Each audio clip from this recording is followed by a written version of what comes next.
Bonjour à tous, j'espère que vous allez bien. Aujourd'hui, je souhaite vous parler d'éveil et de ce mouvement que je crée, je m'éveille et j'éveille.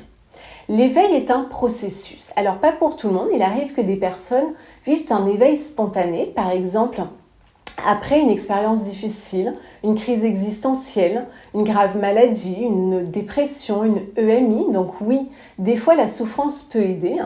Il y a aussi des personnes qui s'éveillent après qu'un miracle se soit produit dans leur vie. Il y a aussi des personnes tels que les maîtres spirituels qui vivent un éveil après de longues années de pratiques spirituelles intenses. Mais pour les autres, pour vous et moi, s'éveiller demande de travailler sur soi, de faire des pratiques spirituelles pour enlever les couches de l'ego qui cachent l'être sacré que nous sommes. L'éveil, l'évolution spirituelle, est donc un processus de croissance individuelle. On s'éveille, puis on s'endort, puis on s'éveille, puis on s'endort à nouveau et on retombe dans ces vieux travers, ces anciens schémas, et puis on s'éveille à nouveau. Pour s'éveiller à soi, il nous faut couper avec notre existence routinière. Il nous faut sortir de notre paresse active qui consiste à remplir sa vie d'activités superflues, si bien qu'il ne nous reste plus de temps pour affronter courageusement les vraies questions concernant le sens profond de la vie. Dans les enseignements chamaniques que je suis depuis plus de 12 ans, nous sommes invités à répondre régulièrement à 3 questions existentielles. Qui je suis, d'où je viens et où je vais. S'éveiller à soi, c'est se rappeler qui l'on est, qui nous avons été dans nos vies précédentes, qui nous sommes aujourd'hui dans cette vie, dans cette incarnation, avec quel bagage revenons-nous dans cette vie-ci, quels sont nos dons, quelle est notre médecine. S'éveiller à soi, c'est aussi se rappeler pourquoi nous sommes ici, quel est le rêve de notre âme, quelles sont ses missions qu'elle devra accomplir dans cette expérience de vie humaine pour évoluer. Ce souvenir de qui l'on est essentiel pour manifester les vœux de notre âme. Souvenons-nous que nous sommes des êtres spirituels venus faire une expérience terrestre. Pour retrouver notre alignement sacré, notre connexion avec notre soi et avec la source, nous devons consacrer du temps aux réalités spirituelles et à la connaissance de soi. Cependant, s'éveiller à soi se fait par étapes. Je l'ai dit plusieurs fois, c'est un processus. Donc avant de vouloir se reconnecter au plan spirituel, à son âme et entendre ses messages, nous devons nous reconnecter à nos autres plans et nous libérer de certaines couches, de certains voiles de séparation qui entravent notre connexion à notre soi, à notre âme et à la source.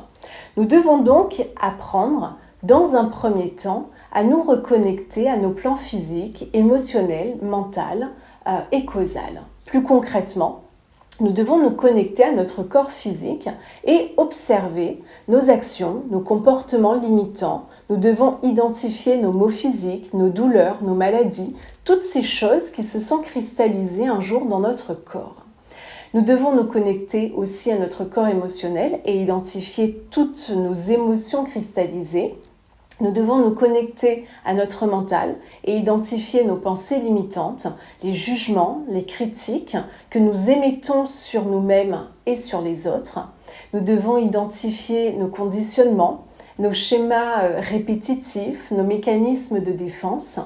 Puis, nous devons nous connecter à notre corps causal et identifier toutes les expériences passées qui bloquent notre évolution, nos croyances limitantes, nos blessures d'âme, nos nœuds transgénérationnels et karmiques, car tout cela bloque la connexion à notre âme et nous empêche d'exprimer dans la matière, dans le plan physique, le soi, l'être spirituel et divin que nous sommes. Dans un second temps, après avoir identifié tout cela, nous devrons passer à l'action et nettoyer, déprogrammer, guérir nos différents corps.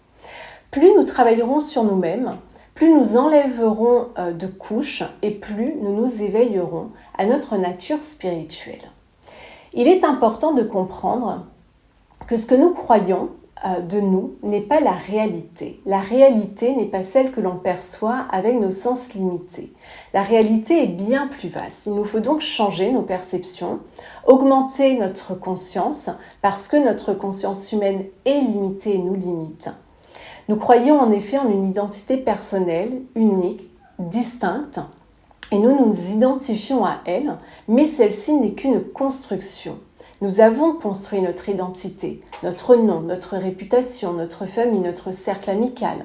Nous nous identifions à tout cela. Je suis Corinne, je suis David, je suis psycho-énergéticienne, je suis maçon, je suis restaurateur, je suis enseignant, je suis directeur, je suis maman, papa, j'ai des amis, je fais telle activité, j'ai telle voiture, j'ai tant de maisons. On se construit différents mondes et ces mondes, bien sûr, nous rassurent. Mais que se passerait-il si l'un de ces mondes s'écroulait? Que se passerait-il si nous perdions notre emploi, notre maison, nos amis, notre conjoint, nos enfants? Que resterait-il? Le problème, c'est que pour beaucoup de personnes, lorsqu'un de ces mondes s'écroule, leur vie entière s'écroule. Tout ce sur quoi repose notre sécurité est fragile, éphémère et n'est qu'illusion. Il nous faut donc nous dépouiller de tout ce qui n'est pas nous, de tout ce qui ne nous appartient pas. Puis c'est une fois libéré de nos limitations que l'on pourra s'éveiller à quelque chose de plus grand. On commencera alors à s'expandre dans l'immensité de nous-mêmes. C'est le « je suis » originel, on n'est plus le « je » identité. On fait l'expérience de nous-mêmes en tant qu'être sacré et divin.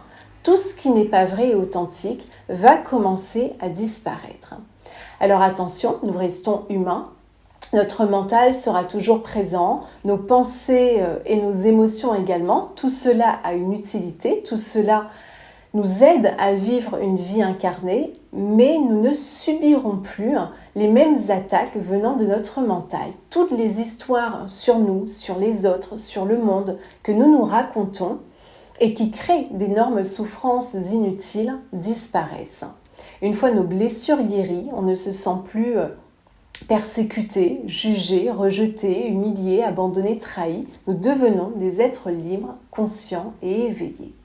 Tout cela demande bien sûr du temps et de la pratique, beaucoup de pratique, mais nous sommes ici pour nous éveiller à l'être divin que nous sommes. Tout notre travail est de passer de la personne, de l'ego, à la présence, à la conscience pure. Alors si vous souhaitez vous éveiller, vous reconnecter à qui vous êtes, à votre moi profond, à votre raison d'être, bienvenue.